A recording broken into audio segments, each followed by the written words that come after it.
বাংলাদেশে বর্তমানে যে অবস্থা চলছে, সেনাবাহিনীর গাড়িতে হামলা দিচ্ছে ওরা। কি বেত্তমিজের জাউরা!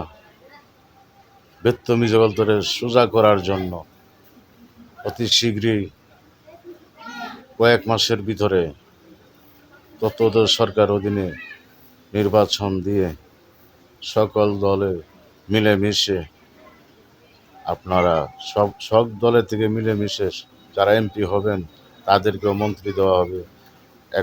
এককভাবে যারা দল গঠন করতে পারবেন, মনে করেন অন্য দলের তো এনে এমপি যারা পাস করে তাদেরকেও মন্ত্রিত্ব দিয়ে মিলেমিশে কাঁধে কাঁধ মিলে রাষ্ট্রটা চালান। আগের মতন স্বৈরাচারীর মতন রাষ্ট্র চালাইবেন না। আপনারা বাহিনীদের হাতে ভালো ক্ষমতা দেন, তারা যেন দেশটাকে শান্তিতে চালাতে পারে। কোনো দুর্নীতি, সুদঘুষ, ঘুষখোর দেশে যেন না থাকে। সুদঘুষ, ঘুষখোরের বিরুদ্ধে ভালো করে তথ্য নিয়ে দেশ পরিচালনা করুন।